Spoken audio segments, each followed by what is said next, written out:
Bonjour Robert Ménard. Bonjour. Le rapport de la commission Sauvé provoque depuis hier une onde de choc dans l'Église française. Vous-même, vous avez réagi hier en disant que, en tant que croyant, vous étiez consterné par tous ces crimes. Qu'est-ce qui doit changer dans l'Église ? Je ne sais pas ce qui doit changer parce que je ne suis pas dans l'Église à proprement parler.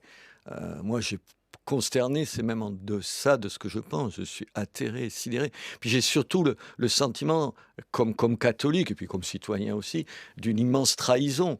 Quand vous confiez vos enfants à l'Église, vous les confiez à un endroit où ils sont protégés. Où ils sont protégés. C'est une trahison pour les enfants d'abord, parce que ça, ils emporteront des conséquences toute leur vie. C'est une trahison pour les parents, parce que quand on confie, encore une fois, nos enfants à l'école, à l'église, on est rassuré dans l'an. Puis une trahison de l'évangile, pardon, et là c'est le catholique qui vous parle. Je suis abasourdi, je me dis...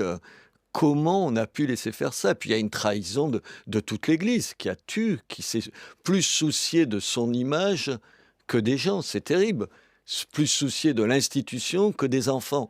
Enfin, vous imaginez à quel point c'est exactement tout le contraire du message du Christ. Est-ce Tout que le contraire. l'Église doit réparer, indemniser, quitte, s'il le faut, à vendre une partie de son patrimoine pour le faire ? Dans l'absolu, oui, mais d'abord, une bonne partie du patrimoine ne lui appartient pas. C'est quelque chose. Je suis le maire, il y a une loi de 1905 qui fait que le patrimoine de l'Église, d'avant 1905, il appartient aux communes. Donc, je vois pas très bien ce qui est à vendre. Je connais pas vraiment, honnêtement, mais l'immense majorité des biens de l'Église, elle date d'avant 1905. Et puis je crois que, honnêtement, les dons, ça me paraît invraisemblable. Moi, il m'arrive de donner, évidemment, pour l'Église, mais enfin, je donne pas pour les saloperies qu'on fait un certain nombre de prêtres. Enfin, Vous ça, ne voulez c'est pas que vos dons servent à ça ? Attendez, vous donnez de l'argent pour l'Église, pour payer des prêtres, pour entretenir les lieux de culte, enfin pour tout ça. Mais je ne vais pas donner de l'argent pour des gens qui ont fait des actes ignominieux. C'est impossible. Là, il ne s'agit pas de donner à ceux qui ont fait ça. Il s'agit de donner aux victimes. Oui, mais attendez, oui, mais indirectement, vous donnez à la place de ces gens-là.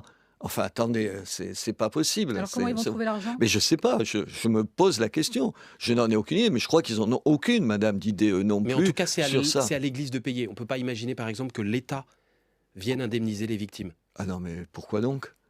Avec vos impôts, vous allez indemniser des victimes de gens qui ont fait des choses pareilles ? Bien sûr que non. Bien sûr, c'est pour ça que je ne comprends pas comment l'Église peut s'en sortir. Ça me paraît invraisemblable. Robert Ménard, il y a une question qui se pose, celle du secret de la confession. Un prêtre doit-il rester silencieux si quelqu'un vient lui confier qu'il est victime d'abus sexuels ou s'il est lui-même auteur de ces crimes sexuels ? Le président de la conférence des présidents, de la conférence des évêques était à votre place hier. Nous lui avons posé la question. Écoutez sa réponse. Ce que vous dites, c'est que le secret de la confession, aujourd'hui, est plus fort que les lois de la République. Est-ce que la confession s'impose à nous, et en ce sens-là, il est plus fort que les lois de la République. Maintenant, il faut que nous voyions, parce qu'il ouvre un espace de parole libre qui se fait devant Dieu. Il y a deux cas. Il y a le cas du pédophile qui viendrait se confesser. Comme c'est secret, on ne sait pas s'il y en a qui le font. Et puis d'autre part, il peut y avoir le cas d'un enfant qui dit quelque chose, qui laisse entendre, ou qui fait comprendre qu'il est lui-même victime. Donc il faut que nous trouvions le moyen de permettre à cet enfant de parler autrement. Mais beaucoup d'enfants ne parlent en confession que parce que c'est la confession, que parce qu'ils savent que c'est secret. Éric de Moulin-Beaufort qui disait hier que le secret de la confession était au-dessus des lois de la République. Il a précisé ses propos hier soir. Il a dit que la confession est absolue et inviolable, mais il ne dit plus qu'elle est au-dessus des lois de la République. Est-ce qu'il faut lever ce secret de la confession, selon vous ? Honnêtement, je ne sais pas, je ne m'occupe pas de droit canon. Comme citoyen comme ça... de droit canon, non. Mais de droit tout court, oui. Oui, non, mais c'est pour ça, de droit canon du point de vue de l'Église. Maintenant, je parle comme citoyen de droit tout court. Ça me semble invraisemblable que quelqu'un informé d'un crime de cette gravité-là n'en fasse pas état. Attendez, on ne va pas tout mélanger entre un certain nombre de fautes que vous confessez, qui sont des fautes vénielles quand même, qui peuvent être moralement scandaleuses. Mais enfin, entre le moralement scandaleux et puis abuser d'enfants, pardon, il y a un pas. Non, je crois que sur ce terrain-là, l'Église, elle doit reprendre un certain nombre de ses habitudes, de ses dogmes, parce que ce n'est pas possible. Dire qu'une partie des pratiques religieuses est au-dessus des lois, est-ce que c'est une forme de séparatisme ? Non, je ne crois pas. Je vois sur quel terrain vous voulez m'amener, mais je condamne, vous savez, avec la même virulence des comportements de prêtres que si c'était des imams. Je n'ai pas deux poids, deux Là, il ne mesures. s'agit pas d'un prêtre lambda, sans que ce soit péjoratif, il s'agit du patron des évêques. Non, mais je vous réponds quand même à votre question. Ouais. Je ne fais pas de différence dans le traitement des religions. Une Donc religion la loi, toute la loi, et rien que la rien loi que la des loi, hommes, et en mais- l'occurrence mais- le code pénal qui dit, Robert Ménard, le secret professionnel ne s'applique pas aux atteintes sexuelles sur mineurs de moins de 15 ans et aux autres personnes vulnérables. Cette loi doit s'appliquer. Exactement de la même façon. On ne peut pas ne pas tirer des conséquences de ce qui vient de se passer. On ne peut pas expliquer qu'il y a 330 000, vous avez vu, enfants qui ont été abusés, et puis dire comme ça, on va faire quoi? On va s'en remettre au bon jugement d'un certain nombre de prêtres ou de religieux dont on a vu ce qu'un certain nombre limité limiter, je dis le nombre, pouvait faire. Attendez, vous pouvez pas ne pas tirer des Donc un conséquences de ce qui prêtre vient de se ne passer. dénonce pas aujourd'hui des faits qui lui sont soumis lors d'une confession. Qu'est-ce qui doit lui arriver? Attendez, certains faits, les faits les plus graves, Des faits, on parle de pédophilie, on parle de crimes contre des enfants. Je pense qu'il est coupable de non-assistance à personne en danger pour le moins. Votre épouse, Robert Ménard, Emmanuelle Ménard, qui est aussi députée, avait déclaré lors de l'examen du projet de loi contre les séparatismes, elle avait expliqué que l'Église catholique ne peut être traitée tout à fait de la même manière que d'autres cultes arrivés plus récemment. Est-ce qu'il faut y avoir Un deux poids, deux mesures. un deux poids, deux mesures quand il s'agit de l'Église catholique? D'accord. D'abord, la prochaine fois, vous lui posez la question à elle-même. Pour une femme, ce sera plus respectueux que son mari qui répond pour elle. Alors, on vous interroge sur la position Oui. de la De la députée députée. Oui, Emmanuelle d'accord, mais Ménard, vous qui pré- par hasard vous- porte le avez même porté le non, même et qui est nom, par c'est pour hasard ça. mon épouse Voilà. aussi. Oui. Non, je Mais pense. elle est députée avant tout. Oui, non, d'accord. Dans ma question. Non, mais on ne Oui, vous interroge je- pas sur les propos tenus je- en je- privé je- par votre épouse, sur J'ai les bien propos compris. publics. Je peux quand d'une même, députée de la quand même République. Ouais. Allez-y. relever cette question.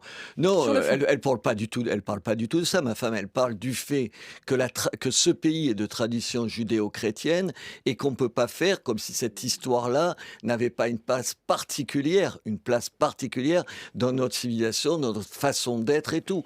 C'est pas pour rien que l'Église catholique, avec tout ce que je viens d'en dire, et Dieu sait que je suis capable de la critiquer sur ça, est quand même une Église qui a été capable de s'interroger sur elle-même. Je veux dire, elle lance une enquête, elle finance une enquête, elle a le courage de faire ça, dont elle sait ce que ça aura comme conséquence, et peut-être catastrophique pour elle-même. Voilà ce que dit ma femme, et elle a raison. Non, je pense qu'aujourd'hui, l'islam n'a pas la même place historique dans notre pays que la chrétienté. Enfin, ça saute aux yeux de tout le monde. Vous vous promenez dans le paysage français, vous lisez la littérature Mais elle dit, française, vous écoutez... ne peut pas être traitée. Mais comme oui, les elle ne peut autres. pas être traitée de la même Ça veut façon. dire quoi? Pas l'Église, pas les crimes de l'Église, peut pas être traitée. Non, l'Église catholique en général. Oui, non, l'Église Ça veut catholique, dire elle quoi? est partie intégrante de notre histoire. Elle est partie intégrante de notre histoire. Pardon, il me semble, je vais aller dans votre sens pour me faire battre. J'ai pas de sens, je vous pose juste la question, moi. Ça va. Quand je Non, il y a pas de sens. quand je mets par exemple, j'en sais rien, moi, une crèche dans l'hôtel de ville, c'est pour réaffirmer, oui, que l'Église, la foi catholique, a une place particulière dans ce pays. Elle saute aux yeux de qui que ce soit, sort de ce studio de radio et va dans la rue et constate à quel point on baigne, même pour ceux qui ne supportent plus l'Église catholique ou le catholicisme, on baigne dans cet univers-là. Robert Ménard, le maire de Béziers, élu avec le soutien du Front National, puis du Rassemblement National. Parce que vous avez En l'occurrence, été... pour la dernière fois, non, si je peux pardon. me permettre. Et c'était la première fois. La avec première fois. La et dernière fois, on a été sans le soutenu. soutien du Rassemblement. Il est élu sans le soutien du Rassemblement Ce sont National. mes amis. Ce sont mes Eh ben, on va amis, en parler, si mais vous à voulez bien. Béziers, on me soutient sans ça. On va en parler de vos amis politiques, Robert Ménard, dans un instant. Le temps du fil info à 8h42 avec Mélanie Delaunay. La liste des départements où les écoliers peuvent tomber le masque s'allonge dès lundi. Ce sera aussi le cas dans le Nord, le Doubs, les Pyrénées-Orientales. Vous retrouvez la carte sur franceinfo.fr. Combien coûteront les tests Covid à partir du 15 octobre? France Info vous le dévoile ce matin. Ce sera 44 € pour un PCR, 22 au moins pour un test antigénique. Seuls les adultes non vaccinés et sans ordonnance devront payer. 13 millions de retraités du privé vont perdre un peu en pouvoir d'achat, 1% de hausse pour les retraites complémentaires au 1er novembre. C'est moins que l'inflation, ça doit être acté dans l'après-midi. Un livre acheté sur Internet qui arrive gratuitement ou pour 1 centime dans votre boîte aux lettres. Les députés n'en veulent plus. Ils votent le principe d'un prix plancher pas encore fixé pour les frais de port afin de protéger les librairies. L'Australie salue le retour annoncé de l'ambassadeur de France à Canberra. La chef de la diplomatie australienne Pen estime que cela va aider à réparer la relation endommagée par la rupture du contrat de sous-marin. France Info. Le 8-30 France Info, Salia Brakia, Marc Fauvel. Toujours avec le maire de Béziers, Robert Ménard. Ce n'est qu'un sondage parmi d'autres, Robert Ménard. Et nous sommes, on le sait, à plus de 6 mois du premier tour de l'élection présidentielle.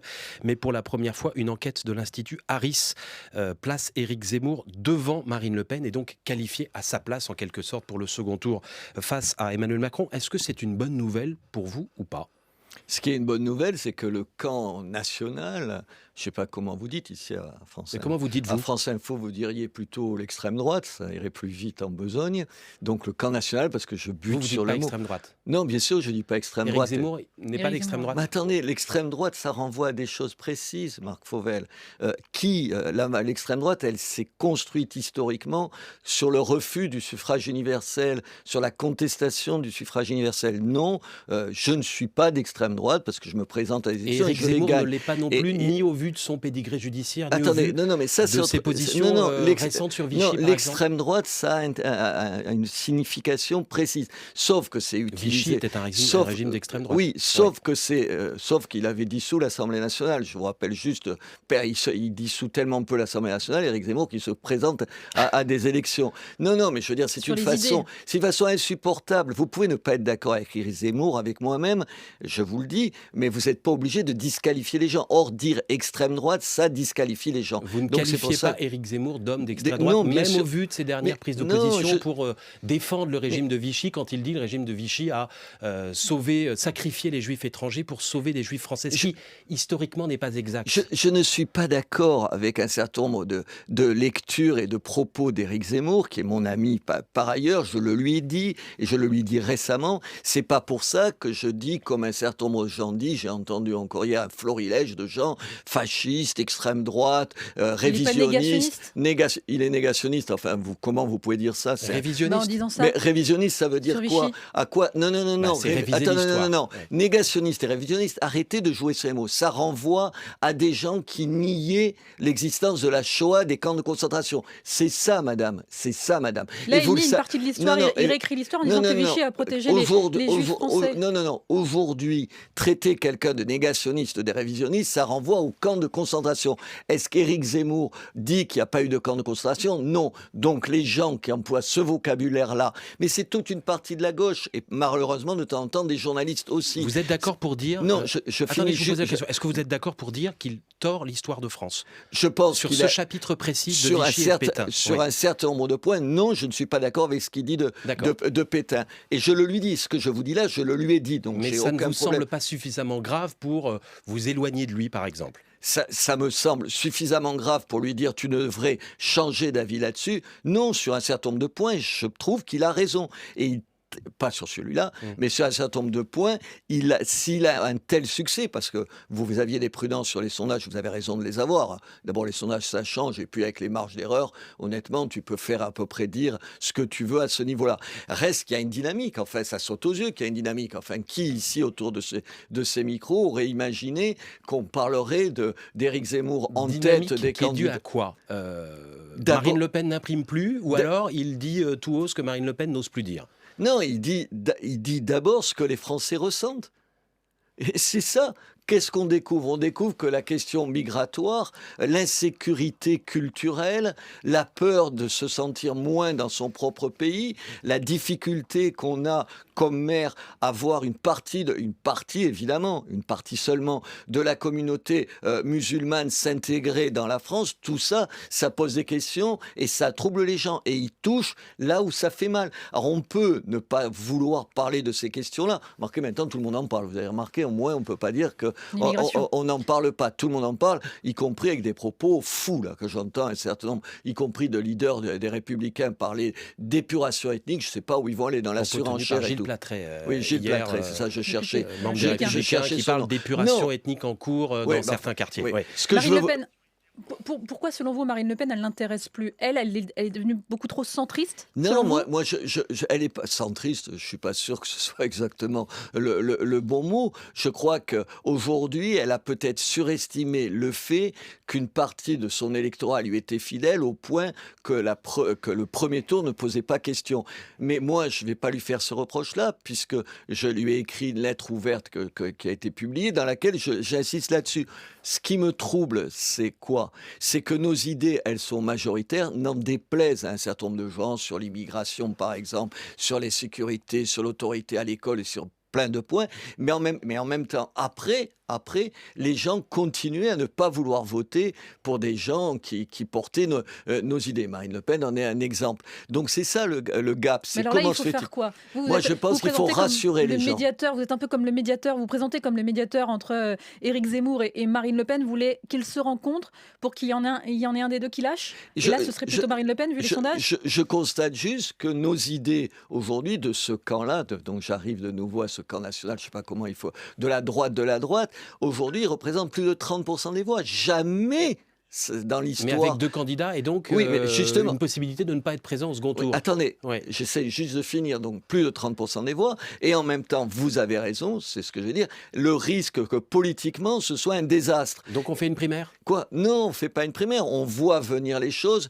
Et pour l'instant, pour répondre à votre question, madame, pour l'instant, on essaye de ne pas dire un certain nombre de choses irrémédiables sur l'autre. Vous savez, il y a un pacte de non-agression entre les deux? Voilà. Et on s'engage à voter, si on n'arrive pas à un accord d'ici le premier tour, à voter pour celui qui sera en tête à la fin pour le deuxième tour. Vous pensez que Marine Le Pen pourrait accepter de voter Éric Zemmour si, à quelques jours du premier tour, les sondages ne la placent derrière? Attendez, j'espère déjà que si elle était derrière Éric Zemmour à l'issue du premier tour, elle n'hésitera pas une seconde à voter pour lui. Et j'espère qu'il aura la même attitude. Mais ça, vous le feriez au soir du premier tour, en prenant le risque de ne pas être qualifié ni pour l'un ni pour l'autre. Je vais vous répondre 2 temps. D'abord ça c'est le minimum syndical, c'est de dire si on appellera à voter pour celui qui sera en tête. Et s'il y a un risque, de ne voir aucun des deux qualifiés, parce que vous ne pouvez pas exclure que le candidat des Républicains soit devant. Qui peut l'exclure aujourd'hui? On n'en sait rien.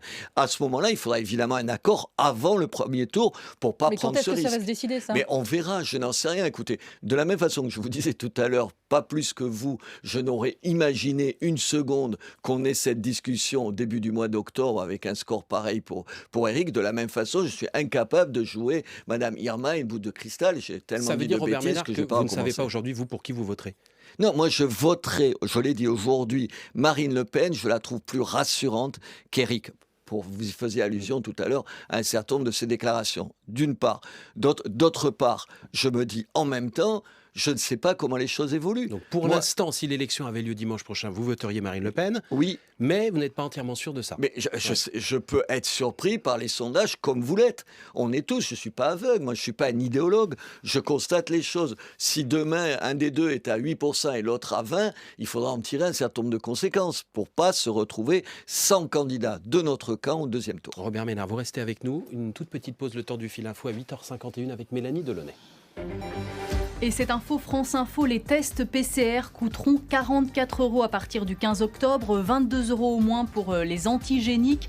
Fin de la gratuité seulement pour les adultes non vaccinés sans ordonnance.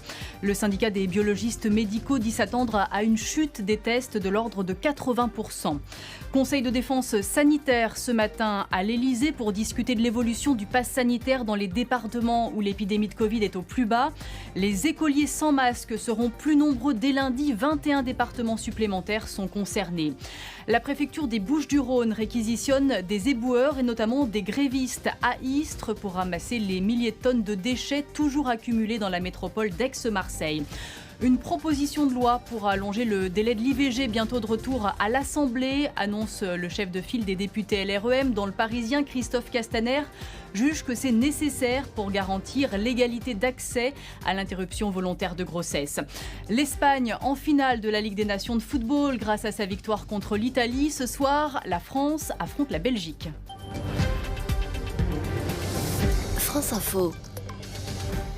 Le 8-30 France Info, Salia Braquia, Marc Fauvel. Toujours avec le maire de Béziers, Robert Ménard. C'est toujours la crise entre Alger et Paris, après des propos d'Emmanuel Macron relayés par le journal Le Monde il y a quelques jours. Lors d'une rencontre avec des descendants de protagonistes de la guerre d'Algérie, Emmanuel Macron a estimé qu'après son indépendance en 62, l'Algérie s'est construite sur une rente mémorielle entretenue par le système politico-militaire.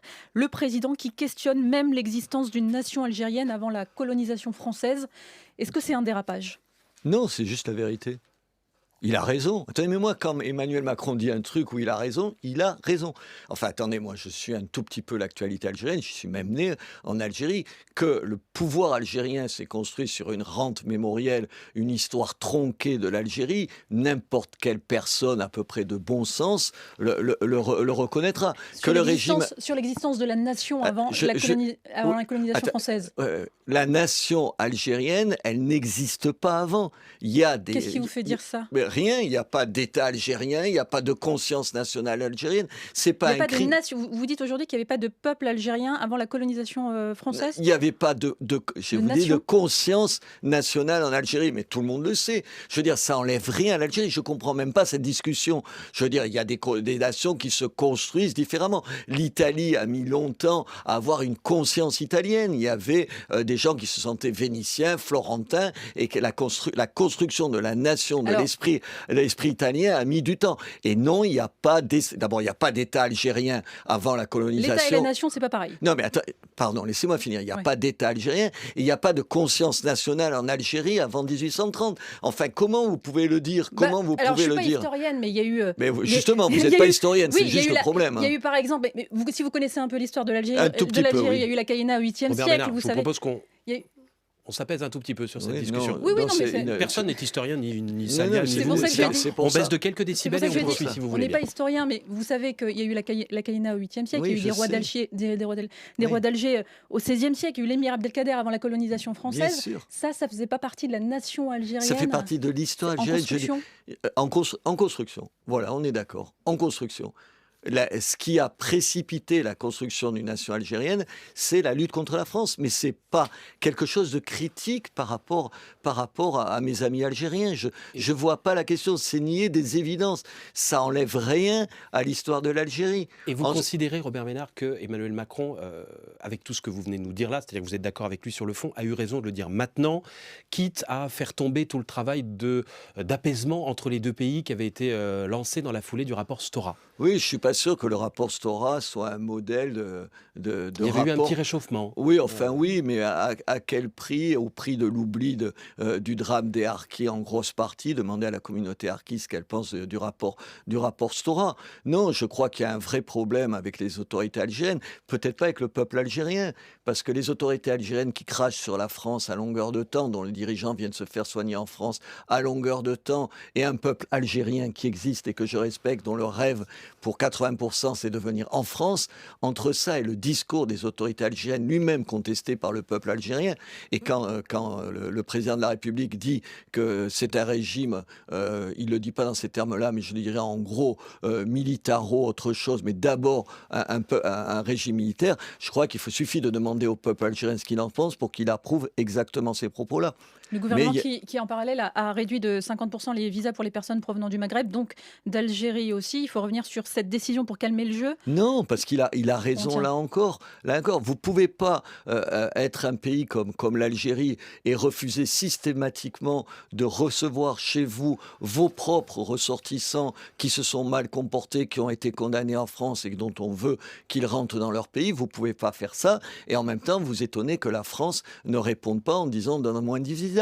Mais moi, je trouve que c'est une bonne réplique. Ce que je regrette, c'est que M. Macron ait attendu tant de temps pour le faire. Et ça, c'est peut-être aussi l'effet Zemmour dont on parlait tout à l'heure. Certaines découvrent qu'il a dit ça parce qu'Éric Zemmour est là où il est dans les sondages. Et pourquoi il ne l'a pas dit il y a des années ?